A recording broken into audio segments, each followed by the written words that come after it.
I'm so excited to bring you the very first blog in my new series. Today I will be focusing on sugar and giving you some insight as to what sugar entails and what it really means in our daily lives. So, did you know that the typical diet in America is packed with huge amounts of added sugars? So, what I mean is the sugar that's added to our foods, like when we go to the store and we get foods in a box or in a bag, not the natural foods. So, I'm not talking about, natural fruits. The most recent data from the National Health and Nutrition Examination Survey said that Americans eat approximately 17 teaspoons of added sugars a day. Now, that may not sound like a whole lot, but they were saying that teenagers eat about 20 teaspoons a day.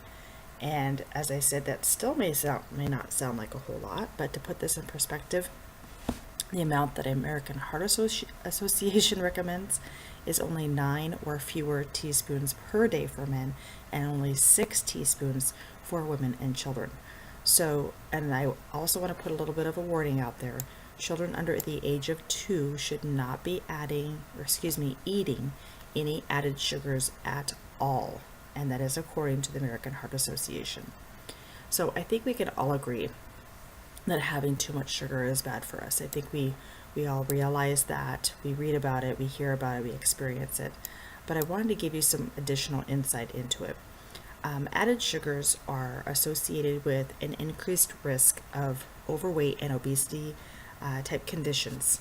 And these are directly linked to type 2 diabetes. That means you can avoid type 2 diabetes altogether. It's totally preventable.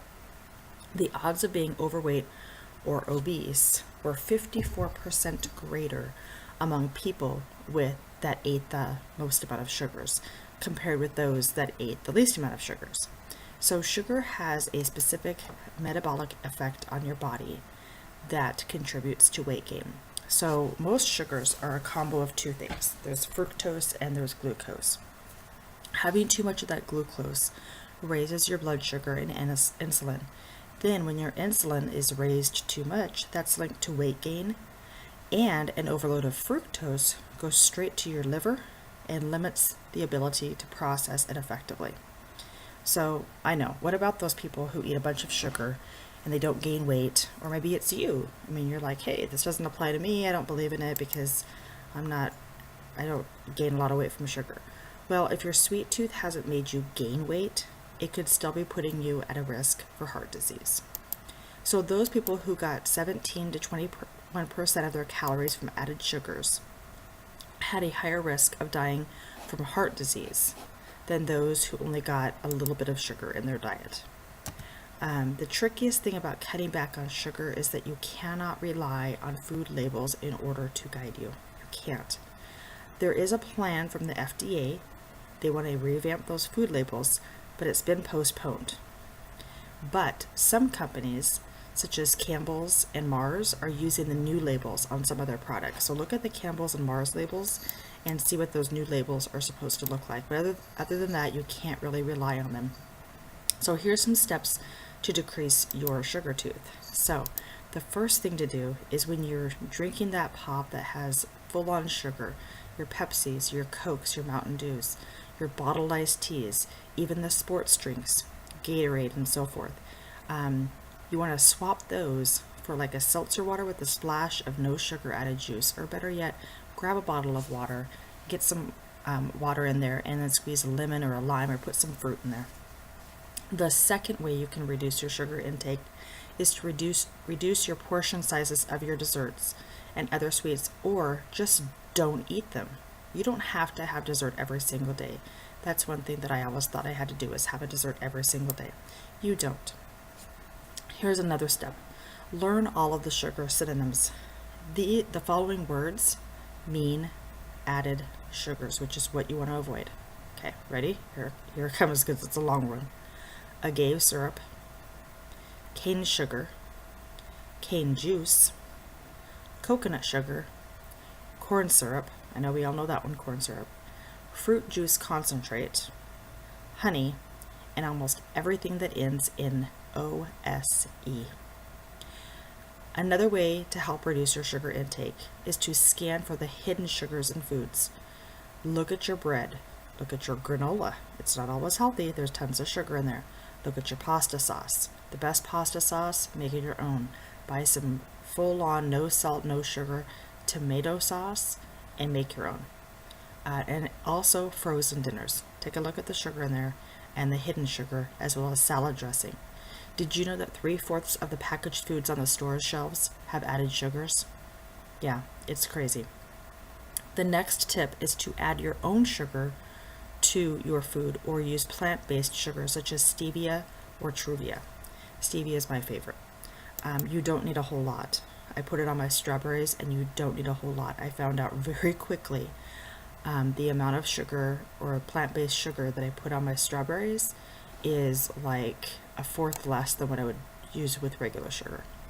The last step is to buy unsweetened versions of foods like cereal, oatmeal, and yogurt.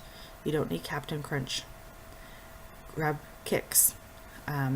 Even when you have kids, and I'll be talking about that later in a different blog, but don't introduce them to sugar foods. Like I said earlier, under 2 should not be having anything with sugar.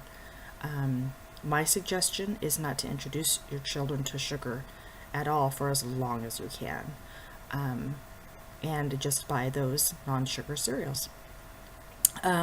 So sugar in fruit. There's been a lot of controversy regarding sugars found in fruits. And personally, I know this because I've had many friends that were in some nutrition programs, I'll put those in quotes, nutrition programs, that were just horrified that I ate fruit because they told me this is the reason why I'm not losing weight. But actually, they do have something right. The natural sugar that's found in fruit is processed in your body the exact same way as the white sugar that you might spoon into your coffee every morning. However, the difference is the delivery system. Fruit sugars are actually better for you. And I'm going to tell you why. It's totally in the delivery system. Because white sugar has added chemicals to it, it goes directly to your bloodstream, which can overload your system, as I explained previously with your liver and their glucose and everything, and your insulin. So when you have something that's chemically laden and it's not natural, it's going to be fast, it's going to be furious, and it's going to get into your system. That's why you feel the effect so fast. The natural sugar found in fruit processes at a much slower pace. Therefore, your body is able to break down the fruit a lot more efficiently, and you're not going to see the same effects with it. It doesn't cause a spike in your blood sugar, and because of the spike that regular sugar can give you when it directly enters your bloodstream, that's how that can trigger type 2 diabetes and weight gain. So with your fruit, it's a slower process. I'm going to go through it again. It's a way slower process because it's natural, and it's not going to cause a spike in your blood sugar. It is easier to avoid weight gain and type 2 diabetes if you focus on your fruit. So what about fruit juice? Because, our kids eat fruit juice. We might like fruit juice, apple juice, orange juice. Well, it's actually nearly as bad as white sugar because the fruit is not bound together and the makeup of the fruit is being manipulated because it's split apart. It's not all together in a natural form. So it messes around with the nutrients. The best way to eat fruit is in its purest form where the nutrients are intact. Sorry, I know, you love juice. However, so to put this more into perspective, did you know you would have to eat 6 navel oranges to get the amount of sugars in one 20-ounce bottle of Orange Crush soda? 6 oranges. That's a lot of oranges. And you don't need 6 for the day. You maybe need 3, or some of you might only need 2, or you might need 4, but you don't need 6. So in conclusion, I want you to remember that fruit is a great source of antioxidants, fiber, vitamins, minerals, and other healthy compounds. Don't skip it, include it. Watch your sugar intake, reduce it when you can, and try to eliminate it altogether. Every once in a while, have a splurge? Absolutely. But the more you can eliminate it, the better your health is. Here to help. See you next time.